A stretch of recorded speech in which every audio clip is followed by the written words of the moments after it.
I made the grave mistake of marrying a professional, international criminal con artist.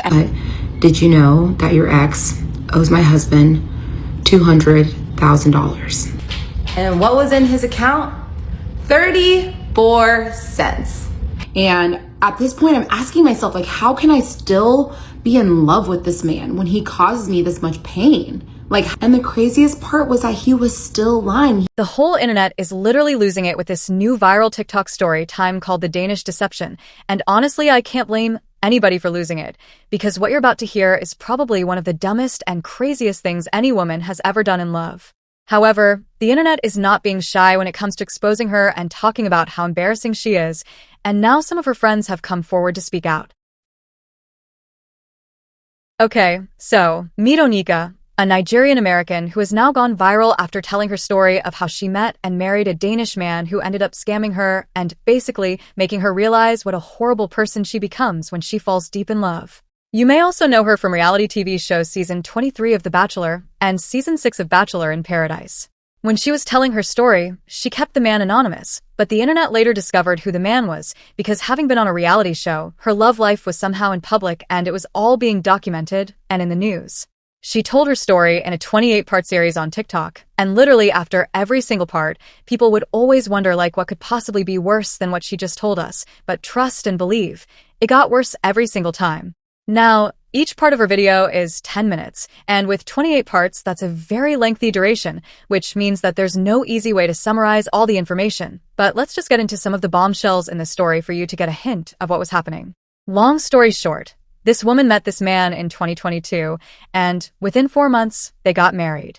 I know that already sounds bad, but take note that they got married without her even meeting his parents first, and even her parents didn't know that she was getting married, and at that point, he hadn't even proposed to her properly yet. But keep in mind that Onika is basically the one who is way deep in love with this man, because first of all, the two of them met on a vacation, and when she saw him, she described him as the most handsome man she's ever seen. She's the one who asked him his Instagram, and she's also the one who said, "I love you" first, which means that she was so deep into it. In the disclaimer video, she does say that being in love was the drug that made her do all the craziest things that she did and tolerated. Again, long story short, over the course of them being together, this man scammed Onika, her friends and family for over $300,000 collectively, and keep in mind, Onika was also the one taking the majority of the financial responsibility in the relationship, and they also lived in her house in the US.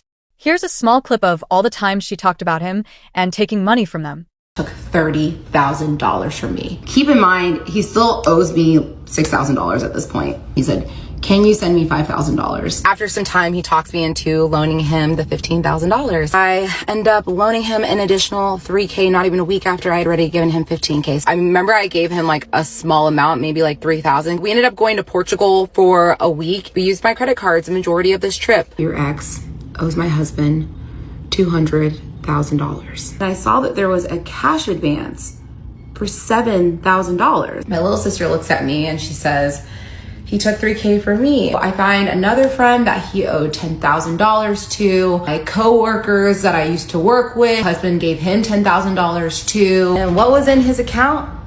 34 cents. Like I said, she was so crazy in love because it's not like he was doing any high-level scamming. For her part, she was the one offering to loan him the money. On top of scamming her and everything that happened, when the whole situation blew up, he was the one who broke up with her, which is so embarrassing because at that time she knew who she was dealing with, but she couldn't even leave him, and he's the one who left her, and she was literally begging him to stay. And at this point, I'm just like, what?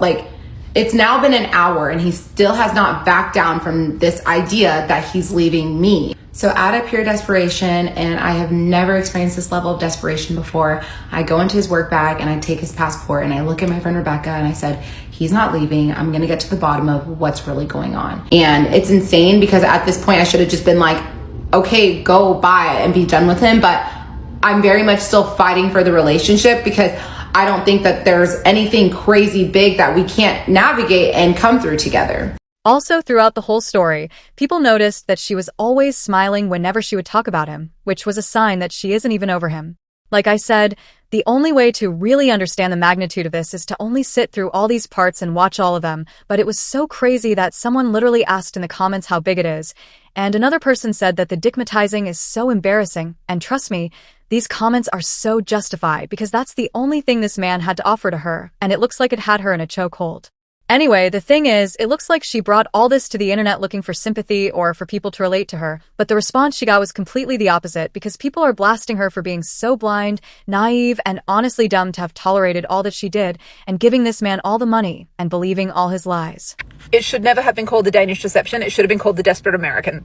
Sorry, I said it. It should have been called the woman who was so desperate to marry that she ignored 857,000 red flags, gave away her entire life savings, and then begged the man to stay with her after he robbed her and tried to flee the country, and then offered to drive him his passport. It should have been called the woman who sensed a tiny little bit of money in a man she met while traveling, so hung the fuck on for dear life until he drained her and her family's entire savings accounts. Like, it should have been called the woman who, when she was on the bones of her ass and had not $2 to rub together, traveled halfway around the world with a man who robbed her.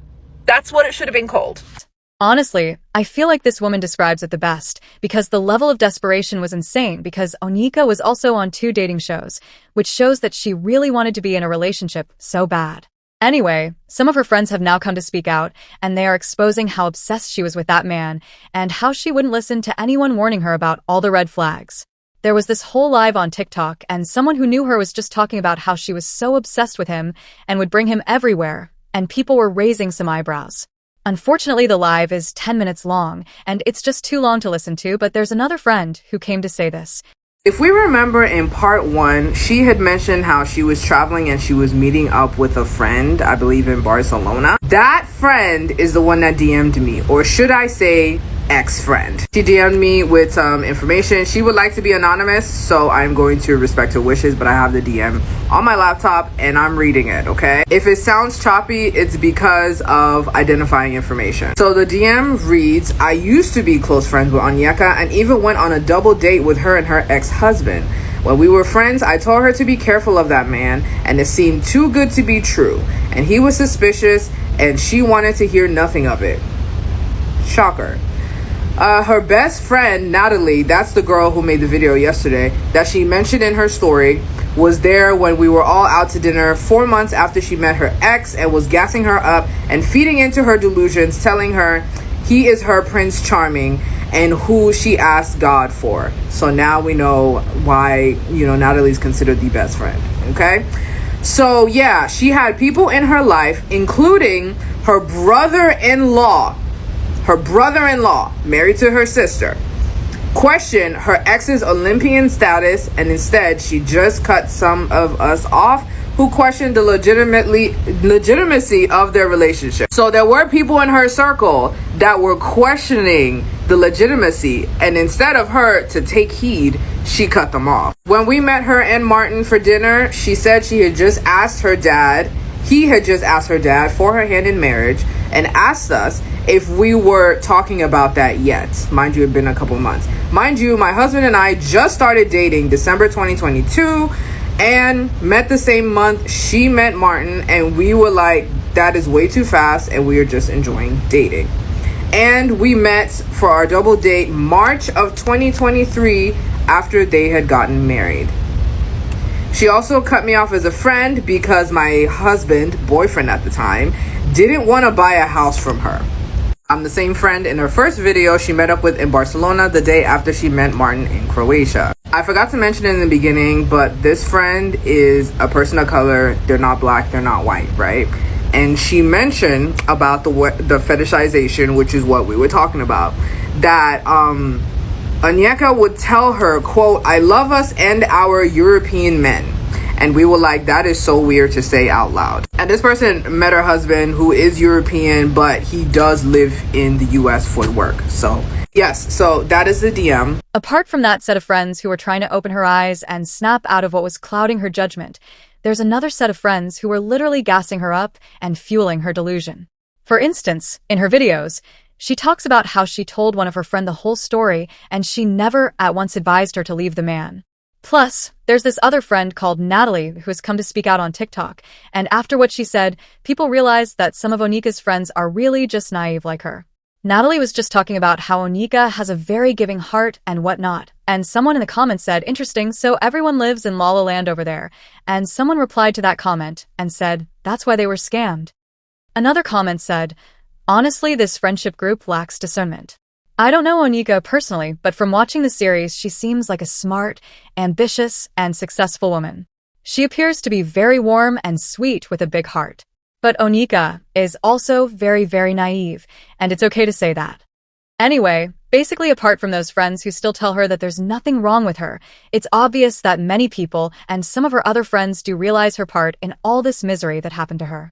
But of course, at the end of the day, we won't forget that she's a victim and that her ex-husband was the con artist. But also, women should also learn to not fall victims in the obvious situations, especially since she mentioned that she had watched other TikTok series like Who the F Did I Marry and The Tinder Swindler, so you would expect her to know better.